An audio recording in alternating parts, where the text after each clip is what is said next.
everybody, this is Lisa and welcome to the Stop, Drop, and Knit podcast. I cannot believe we are at episode 4 already. Yeah, I am just having a blast with this, and everybody who is returning, thank you so much for coming back, and anybody that is new here, welcome. This is a knitting and spinning podcast, mostly knitting today, actually completely 100% knitting today. I had high hopes of spinning through the rest of my blue and purple beautiful ball of fiber that I was working on last time, and I haven't touched it. I guess just with Thanksgiving yesterday, and we had some family fun stuff this morning. And I've got some really adorable pictures that I will insert later of sheep eating pumpkins. I don't know if there could possibly be anything in the world that is cuter than sheep eating pumpkins. Pretty sure there's not.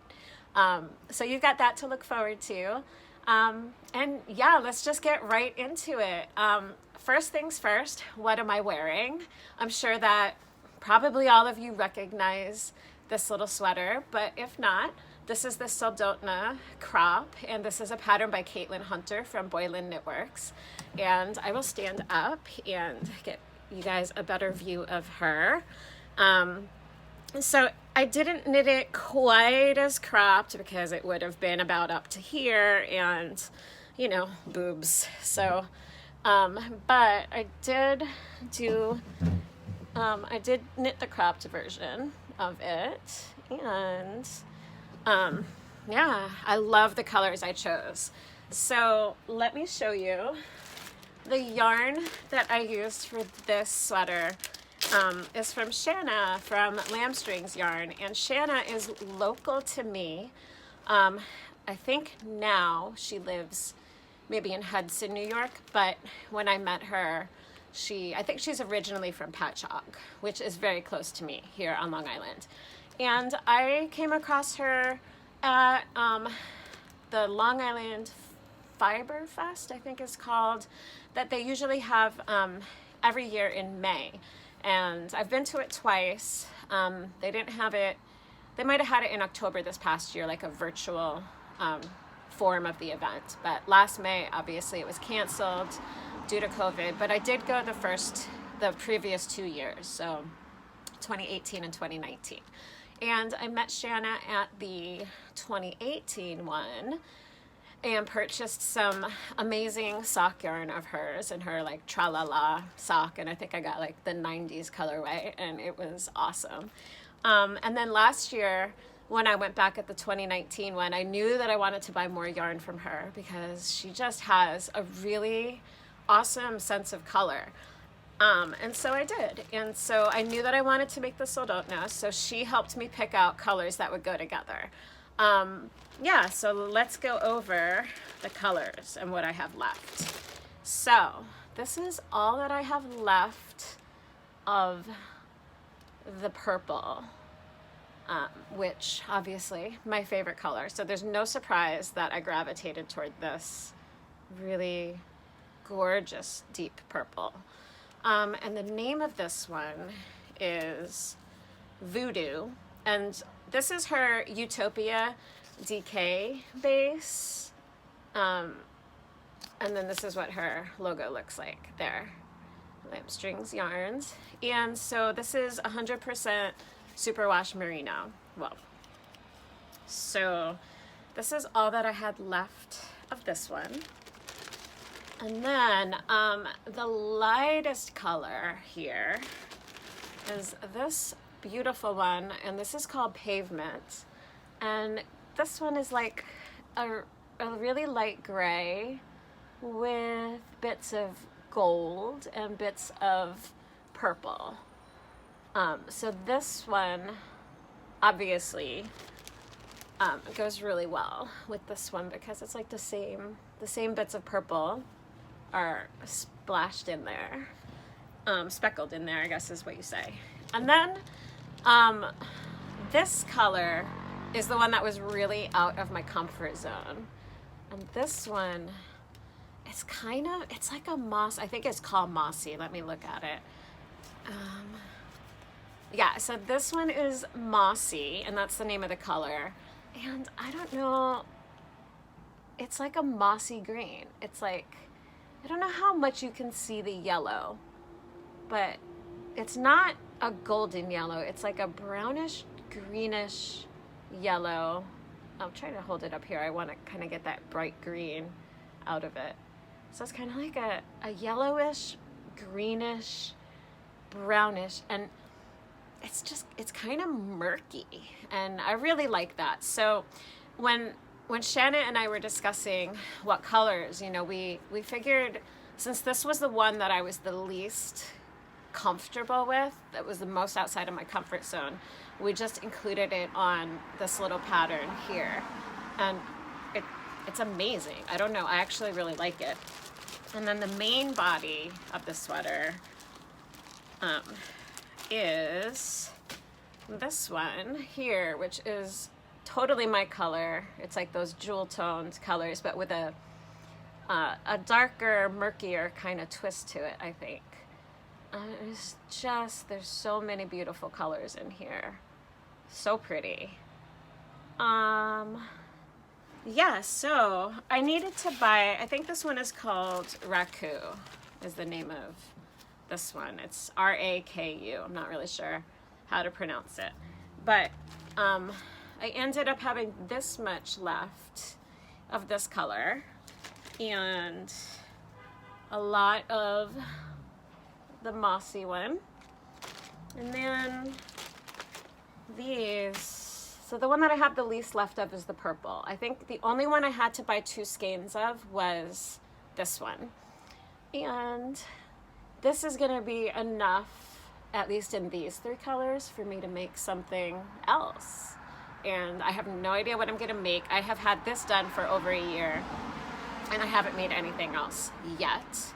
But I don't have a big DK stash, so the next time that I find maybe a cowl or something like that, where these colors, where it uses 3 colors, that's what I'm trying to say, where it's like a 3-color pattern. And then if there's like maybe a small amount of a 4th color, I could always bring that back in. But I think these 3 look really nice on their own.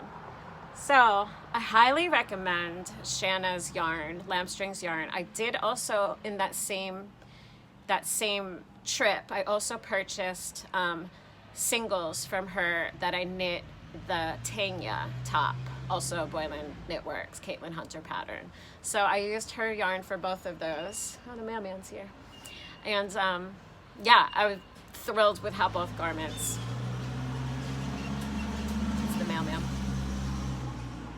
So I was absolutely thrilled with how both garments turned out. So yeah, if you haven't checked out Shanna's yarn yet, head on over there and do so. I will have her information and her website linked in the description below this video. So I took off my sweater really quick because I'm super proud of how the inside of this turned out. My floats look so beautiful. And so I just wanted to show those off. So it's like, they look so good, you can almost just wear this inside out, I think. So yeah, so that is my Soldotna, and that is what I am wearing. Okay guys, so next up is finished objects, and I am so excited about this one because I finally figured out what I wanted to do with the rest of that handspun. I knew I wanted to do mittens, and I was really trying to figure out a way that they would actually still look really special. And I originally cast on, and I did the cuffs, so you can see the cuffs right there in my handspun. I started to do the Tin Can Knits World's Simplest Mitts pattern, but I mean, that ends up looking pretty plain like this. So this is not that pattern, but this is the other side of the mittens. So I had gotten maybe like as far as some of the thumb decreases, and I was just like, I don't know. I mean, like, I love the colors together. So the color, where is it? What I'm using, here it is. So this is just some Berrocco yarn that I had in my stash, and this is the Vintage Chunky in like a purple tether colorway. And so I really liked how that went with the yarn. I thought that it brought out all the different shades of the purple and the pinkish purple and like that little bit of bluish purple really, really well. So you can really see how it's got all the same colors in there. But I just wasn't liking it so plain. So I decided to do a cabled pattern instead, and also by Tin Can Knits is the antler mittens pattern. And so I purchased that pattern. It's like a $5 pattern. And look at how beautiful it looks. I am absolutely, absolutely thrilled with these mittens. They are a little bit long, which is really awesome. Because the other mittens that I have that I made are very, very short. So I figured these will be great. They will keep me nice and warm. And they've got this adorable cable pattern on them that kind of look like the antlers on reindeer, right? So that's perfect. And look at how cute they are with my hat. So this is my hat and my mittens all together. And I love how these came out. So this is officially a purple finished object. If you're just joining me today, purple is my favorite color. I have so much purple yarn, and I'm always talking about how I have all this purple yarn, but so far I really haven't shown you anything purple. Sorry about the cars going by. There's a lot of leaf raking going on in the backyard, and it's noisy, and I just didn't want anybody who didn't want to be on camera on YouTube. So I am just a little bit closer to the street, and we actually have like a good amount of traffic today. I don't know. So the hat, I've talked about it before, but it's the Into the Woods pattern, which is a pattern by Knit Collage. This is my own handspun yarn, my very first handspun. And I used what I had left to do these mittens. And then this is Berrocco. And I think, it goes really well with the Pompom. So, I mean, they're not a perfect match, but it's like close enough. And this is so special to me now. Like I'm always gonna wear these and just remember my first handspun, and it's gonna make me smile every time I put these on, which, it's just, I don't know, it's a special thing. If you've never knit with handspun before, and I don't even think I've knit with anyone else's handspun, so I didn't know. But as soon as I started knitting with my own handspun, there was just like a different feeling that, I don't know, it just felt like a little bit more special experience for sure. So yeah, so that is my finished antler mitts, and I'm so happy that I went with the cabled pattern because I think it just makes them a little bit more special. And then the side is plain. There's nothing wrong. I mean, these still would have looked beautiful, but I like this a lot more, and it just felt more special to me than just doing something plain. So that is that. And then this, I still have this much handspun left, and I don't think I'm going to do anything with it. It is 7.2 yards. And I think I'm just going to keep this as a little memory of my very first handspun. Maybe one day I just flung it over there. Maybe one day it will end up in a blanket, or I don't know. But for now, I'm just gonna keep it as a little, like, oh, it's my first handspun. So yeah. Okay. So there's a lot of cars going by. Can I mention to you guys how crazy nice this weather is? It is November, what is today, the 27th, right? It's the 27th of November, and it is in the 60s. It's never this warm. I mean, very rarely, but I mean, I can't remember the last time it was this warm outside at the very end of November. I mean, I am perfectly comfortable out here. We went to Owen's theater company. His theater teacher was in a performance this morning of 'Twas the Night Before Christmas, and they had it outdoors, and so that everybody could be socially distant. So I was being like really conscious of having these mittens done in time for the show, because I was afraid it was going to be really cold sitting in an outdoor performance at the end of November. Didn't need them. So many cars driving by. I'm so sorry. Yeah, we didn't even need to wear coats or anything. It was just like the perfect weather for an outdoor activity. And then his theater teacher was dressed as Santa, and so they got to do socially distanced pictures with Santa and the elves at like this little workshop thing. It was cute because there was no way we were going to take him to the mall to see Santa this year. No way that was going to happen. So this was actually perfect. Like, he knew it was his theater teacher dressed up as Santa, but you know, he's still, the pictures are really cute. He didn't mind. Yeah, so Owen was great. We got adorable pictures, so maybe I'll insert a couple other pictures here. But yeah, so we got to do that outside today, and like didn't need jackets at all. It was just weirdest thing. So, I mean, I'm not complaining. As long as I can still wear my sweaters in this weather, which I can, then there's no reason to complain about it being a little bit warmer than normal. So also in my finished objects section, I was a very, very good wife this week. And all of those husband socks that I showed you guys last time in my Knitworthy / what was I thinking section. Okay, so if you didn't see last week's episode, I showed a bunch of socks that I had knit for my husband over the past handful of years that he doesn't wear, even though he would wear them, like he's tried to, but because I knit them like maybe this much longer than they should be, like I can show you because I've got one that I didn't do yet. So in case you did not already see this, this is an example of my husband's socks fail. My husband has size 12 feet.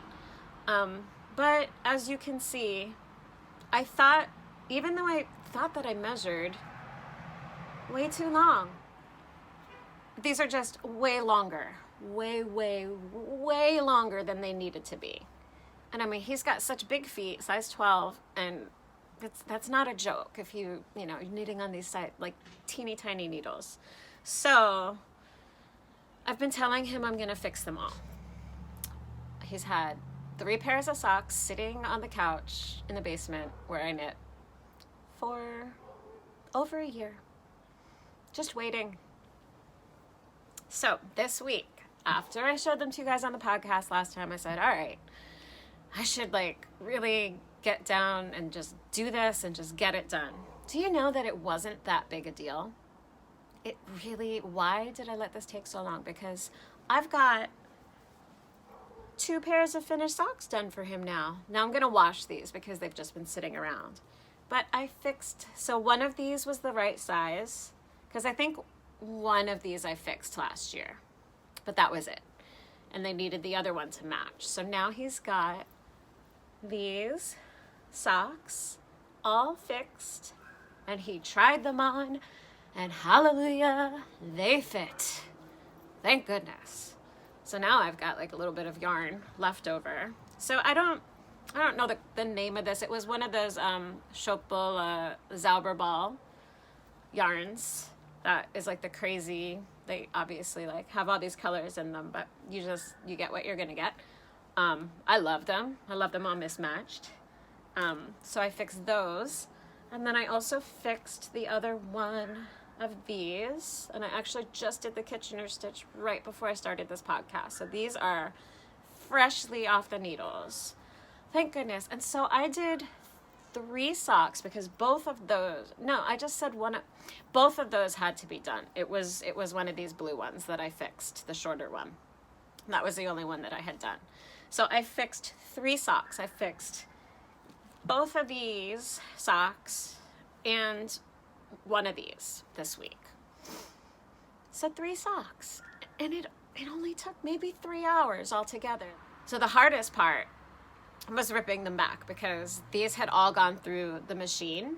So if I don't hand wash the socks, what I will do is I will put them in a lingerie bag, and I'll put them through like the regular wash cycle, and then I'll just take them out and hang them to dry. So these socks had all gone through that process. So between that and the fact that he did try to wear them a couple times, the yarn on the sole of the foot was felted some. Like I can show you, I think. You can see it's like,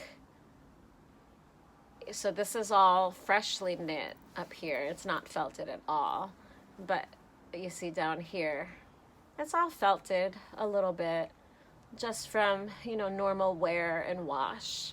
So the process of ripping that back was just a little bit annoying at first because like you've got to pick apart like the Kitchener stitch. So I actually, after struggling with the first one so much for the next sock, I knew I was going to have plenty of yarn. So I just actually like just cut across like the top of the toe, and I just cut away that whole part, and then I just ripped it back and I measured the point with the other sock that did fit until I knew where I needed to restart the toe. And then it really took no time at all to do the toes. It was so quick. So why have I been letting this project hang over my head for more than a year? There's no good reason other than I was lazy, and maybe I was just intimidated by, I don't know, because in the end it really didn't take that long.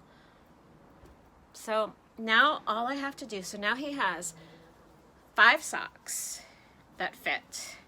So these 5 fit, and he can wear 5 socks. And this one is the only one that I have left to do. So I was going to try to get it done before this podcast and have them all, but it was Thanksgiving and I went to bed super early last night. So I just didn't actually knit at all yesterday. Otherwise I would have had them all done. So husband's socks are almost all checked off the list, finally. So I'm very proud of myself for sitting down and doing that. And he's actually really happy. He really will wear his socks. My husband is Knitworthy. The only thing he'll let me knit for him really is accessories right now. So he's happy with socks. He'll wear like hat, mitten, scarf that I make him. So happy to have a couple more socks off the needles and just one to go. So definitely gonna promise all of you that I will have this other sock done by my next podcast. So in my Knitworthy section today, I brought out this because Owen wore it yesterday for Thanksgiving. Now, this is the Owen sweater by Knitterella. And oh my gosh, it is so awesome. I had to knit him a sweater that was named after his name. I can't say it's named after him. So Knitterella also has a son who is her younger son is like maybe a year older than Owen. And so this was the sweater that she designed for her younger son, and she named it after him. It is called the Owen sweater. There is also an adult version of the sweater, and there are also hat patterns. So I haven't knit any of those yet, but I should. I should definitely knit Owen an Owen hat because I have plenty of the blue and orange yarn left over from this sweater. So this was all knit in the round, and obviously I chose the colors because blue and orange are Owen's favorites. The lighter blue and the orange are both Cascade. I think it's 220. It might be 220 Sport, but I think it's like regular. I'm not sure if it's regular 220. Maybe it is. Maybe they're both Sport. I'll have to actually check. I have plenty left over, but I didn't know where it was to dig it out for the podcast. More cars. And then the navy blue. So it's navy blue, not black. I think if I hold it up there, there you go. So you can see that that is really blue. Owen thought it was black, but I'm like, no, it's blue. So the navy blue and the cream are both Berrocco Vintage. So not the chunky, just the regular one. So I think that this is the Cascade 220 Sport Weight, actually. And so mixing the two actually ended up being just fine. I should have dug out my swatch, because for once in my life, I made a swatch. And I did not bring it out to show you guys. I have a picture of it though, so I will insert the picture of the swatch that I did. I can't believe I didn't bring it out, because every single time, like, I didn't swatch for this. I can't be bothered to swatch. I know that I should. There are only a couple of things that I have swatched for, and this was one of them. And I think the reason that I did, it was for two reasons really. It was to check how the colors were going to look in the order that I was thinking of doing with them. And it was also because I was using the two different brands of yarn, which were like slightly not the same exact weight. And so I just wanted to make sure they were all going to work together. And so that is his Owen sweater. And he wore this yesterday for Thanksgiving. And then so this is what my floats also look really nice on this one. So I should probably call this one like Beautiful Floats. I don't know what to call this episode, but super pleased with the tension that in both of these sweaters for the color work. Usually they're a little bit messier than that. But yeah, so I think maybe I'll make him a matching hat, the Owen hat, for Christmas, because I do have leftover yarn. That would be really cute.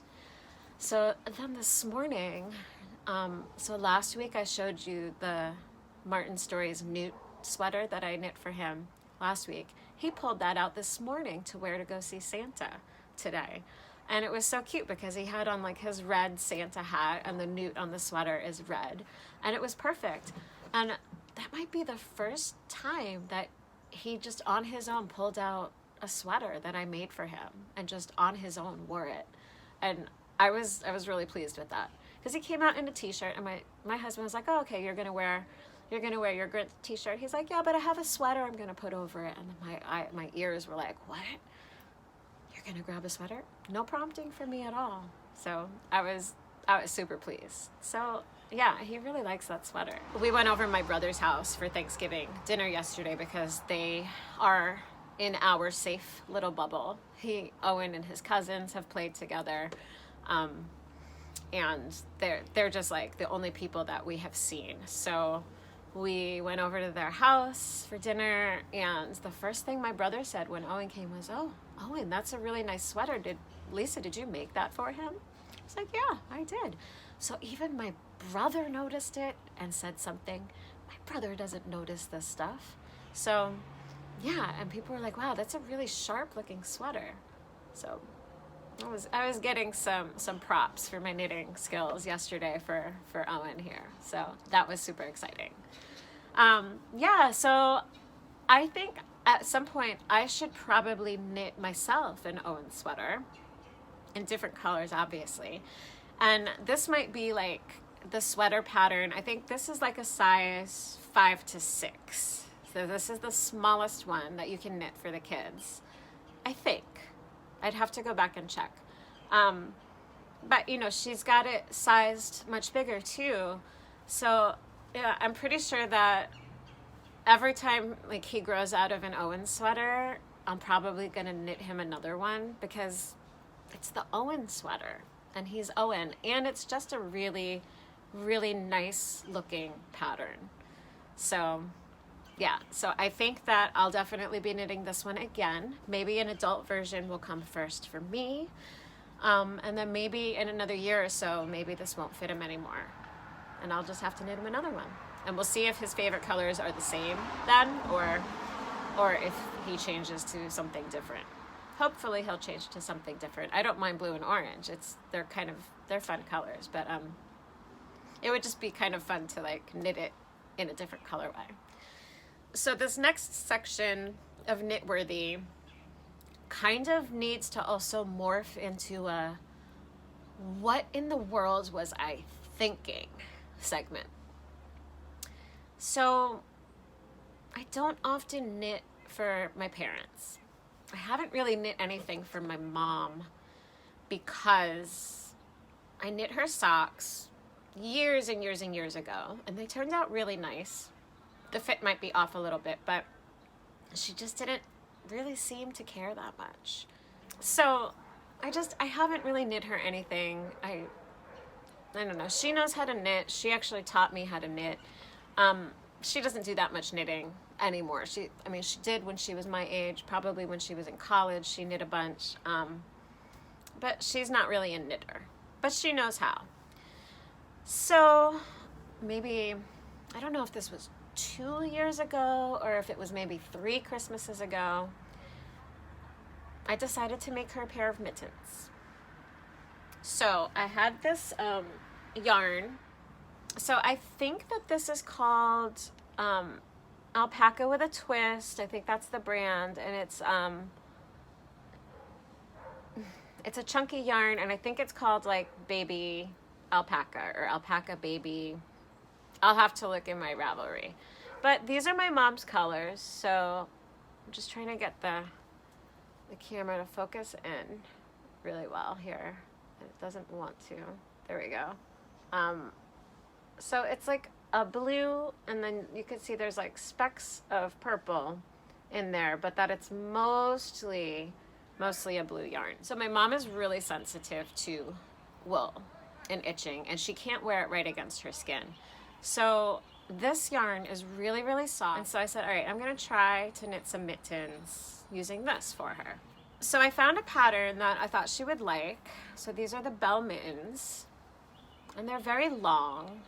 And I think that it's like a pattern based on maybe Twilight. I think they're called the Bell Mittens. Bella Mittens, maybe. I don't know. I haven't read the books. But these things are ginormous. These are so big. And it's not just that they're long. It turns out that my mom has the same exact size hands as I do. I've got very, very small hands. They're like smaller than adult small hands. They're like barely bigger than children's hands, right? And so here I am, and I'm like, well, I don't know. These are gifts, so I'm not going to ask her. I'm not going to measure. And I thought that as long as they were bigger than my hands, that there was no way that these were ever going to fit her. Like, I can't even like find my thumb here. These things are like oven mitts. Anyway, so these are huge. And so she likes them. So she asked me to fix them. So she hasn't worn them, and I can't blame her. She's like, oh, they're really warm and they're really soft. But she's like, Lisa, how big are your hands? I have small hands, and I thought that hers were bigger than mine, so we held them like right exact same size. Yeah, this was a what on earth was I thinking? Trying to knit mittens for somebody and not really have any concept of what size hands. I didn't swatch. This was a few years ago, so this was before I even knew that swatching is generally a good idea, even though I don't do that. So I've got one more sock to fix for my husband.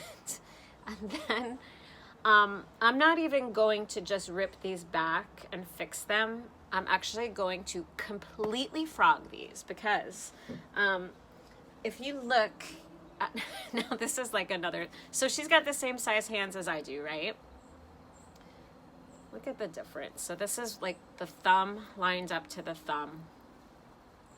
I mean,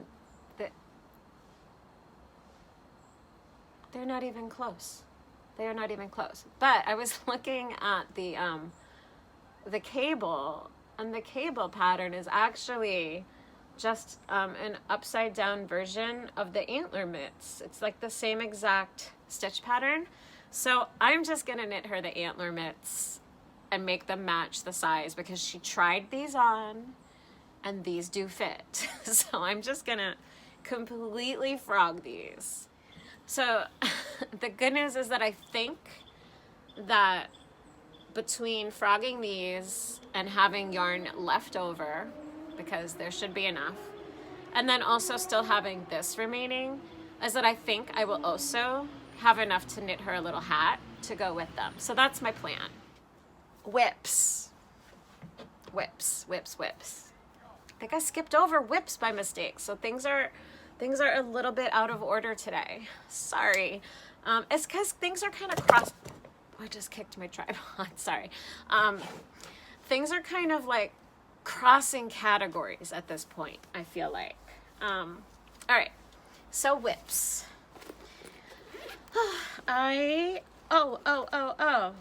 Yes. Do I have one? I finished. So I have a hoe. I finished one of Owen's socks. I think this was not finished last time. I think I only had like the gusset done and I still had the foot to do. So he now has one sock. Whoops, I just dropped it. And a little bit. So I just have to finish Owen's second sock and then I'll have another finished object for him.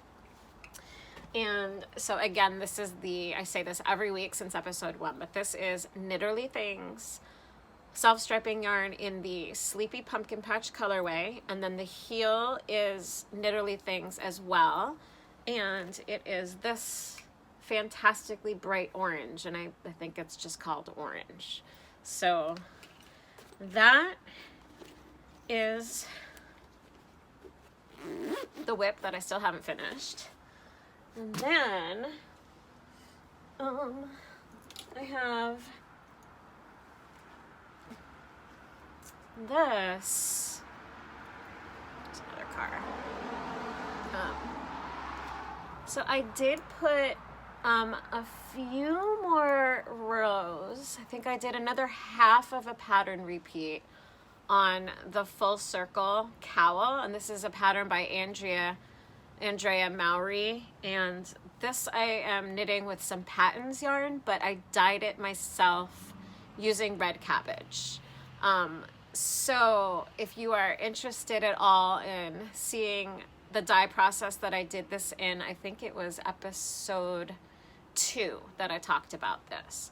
So I'm kind of wanting to get this one finished too. And I finally figured out how the construction is going to work. So like you do it in a circle, like you're knitting it in the round, and I couldn't really figure out how it was going to attach together. But I know that you seam it when you're done. And so I'm thinking, okay, like it's going to take me 3 full skeins. So it's going to actually be like this length, this width, I guess, around. And after I get the rest of it, it'll be like that long. And then I'm pretty sure that you just seam it together so that it ends up being a double thick cowl. But you also add a twist to it before you seam it so that it'll be kind of like that. So yeah, so I kind of want to actually get this thing out of the whip and into the FO pile. So I don't think I'll get it there in the next episode, probably not the one after that either. But I did put another half of a round of repeat on it. So I think I'm on like repeat number 12 out of like 20 or something like that. I don't know. The other day, I finally cast on my worsted boxy by Joji Locatelli. And I really don't have that much to show you. So this is a bottom-up pattern, and you can see I did like the 4 rows of ribbing, and then it's just like knitting around and around and around until like forever. Until, yeah, I don't know, until I think until the armhole separation.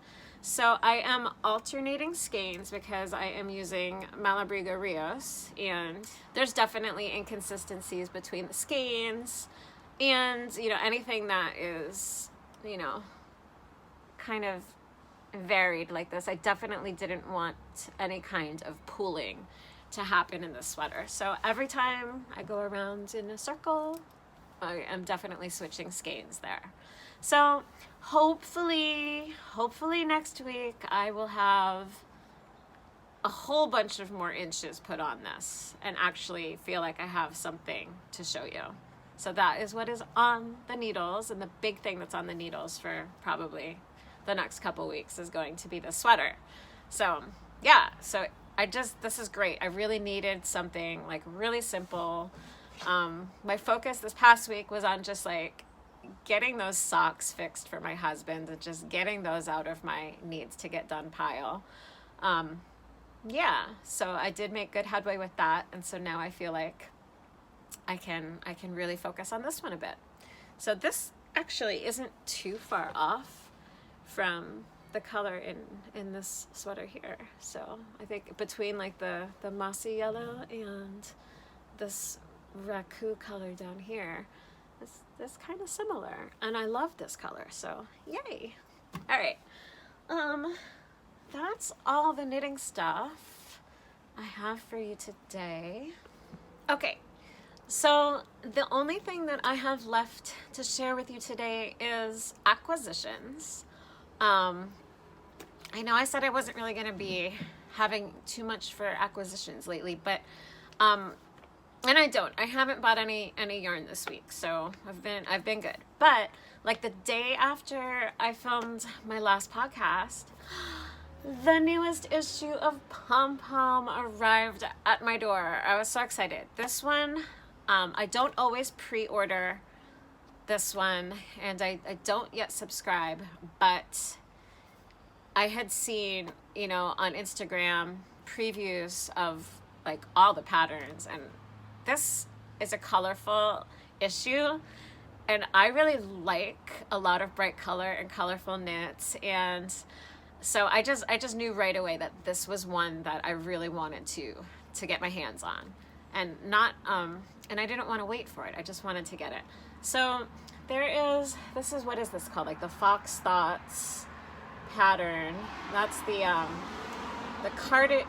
that's the pullover version of it. And then they also have a cardigan version of the same pattern. So I know that this is a pattern that like everybody is like putting kits together for. Probably I will knit it at some point. I don't know. But it's not on my immediate list because like I don't want to purchase yarn right now. This is just not something. But that can happen, at least not in large quantities. And I don't know, this maybe looks a little bit intimidating to put colors together on my own for. So I'll probably at some point purchase somebody's kit to make the sweater, but it's not a purchase that can happen now. So this will not be a stop, drop, and knit for me, because I just don't have the budget, and I just don't know that I feel comfortable enough putting together like all of those different colors on my own. But there are other patterns in here that I am also interested in, like, these have all been shown. So like that's a really, really fun cardigan with, lots of colors. A friend of my husband's is a singer, and she actually did one of the test knits for this pattern here. And so that was really fun to see. And so actually, wait, I should go through. All the information you can find on the Pompom website, but yeah, that's not here. Yeah, but so let's see. Who did that cardigan? All right, so the cardigan, that colorful cardigan, the designer of that is Alice Saitano. And the cowl is also designed by a singer. He is a tenor, and my husband is a tenor. So Zach Wilder is a singer. And so I think that maybe this cowl is something that I might knit. And then this City Lights pattern by Sandra Gutierrez. I don't know if I said that right, but that looks like a fun one. to do. Little cropped sweater there, which you could easily make longer. So that could be really fun.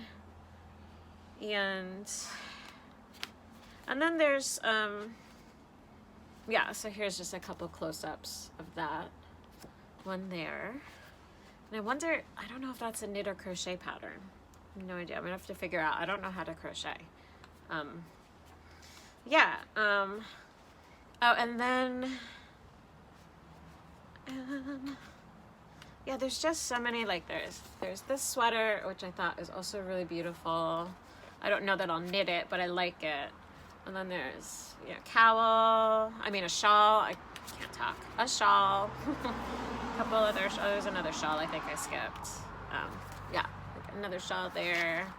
So just lots of color. This one's kind of like a, it's like one side has a sleeve and then it's like a shawl. I don't know.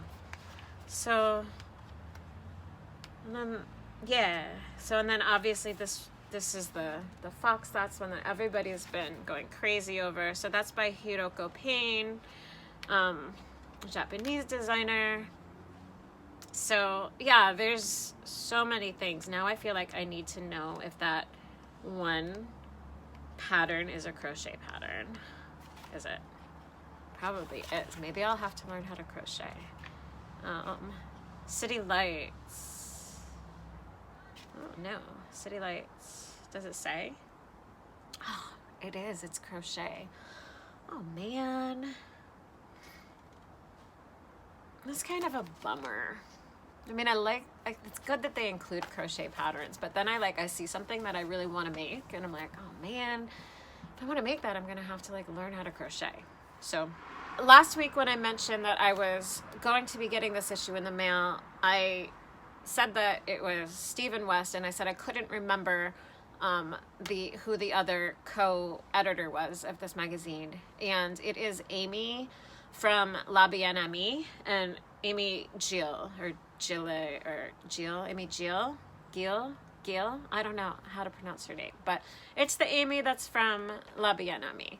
So that had just escaped me last time. And then this morning, I swung into the bookstore really quickly on the way to the theater production because I just wanted to grab the Interweave Knits that is out. So this is the winter one, I think. Yeah, winter 2021. And I actually really, really like the cover sweater. I like how it's fitted and then it flares out and it's kind of like a jacket sweater. So I think that I could see myself knitting that one. And then I didn't really have too much of a chance to flip through this yet, but there was one other one near the beginning here, this one. This was another one that I could see myself knitting. Is this one right here. I just really liked the shape of this. Just trying to get that. So, yeah, so those are the two patterns. So this is a pullover by Melanie Asato. And so I thought that that would be a fun one to knit. And then this one here is called Adeline's Cardigan, and the pattern is by Linda Marvang.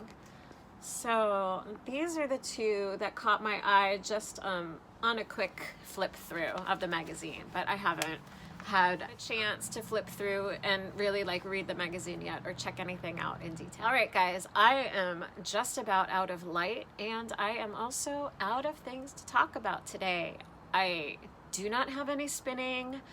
I had high hopes of spinning my way through the rest of that blue and purple Frabjous Fiber blue-faced Leicester. Thank you to my friend Stephanie, who put on there that it is pronounced Leicester, because I couldn't figure that out. But that's easy. Doesn't look like it at all, but sorry if this video is heavily edited today because there's been a lot of car noise and people noise and stuff, and I never planned to sit out in the front and podcast again, but that's what my option was for today. So thank you guys for watching. I'm going to go ahead and insert some adorable pictures of sheep eating pumpkins from our little trip to the theater this morning. Since since COVID has shut down the theater's ability to use their indoor location, they have been putting on outdoor productions and have partnered with the Smithtown Historical Society, which is like pretty much across the street from the theater, just down the road a little bit.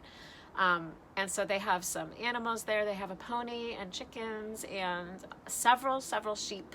And so we always get to see the sheep when we go, and they were feeding them pumpkins today. And sheep eating pumpkins are the most adorable thing in the world. So anyway, so here are some pictures of sheep eating pumpkins, and thank you so much for watching episode 4. If you liked this episode, please click the like button, please hit subscribe. Yeah, so I hope that you enjoyed everything, and I can't wait to do this again next week. Have a great week. Bye, everybody.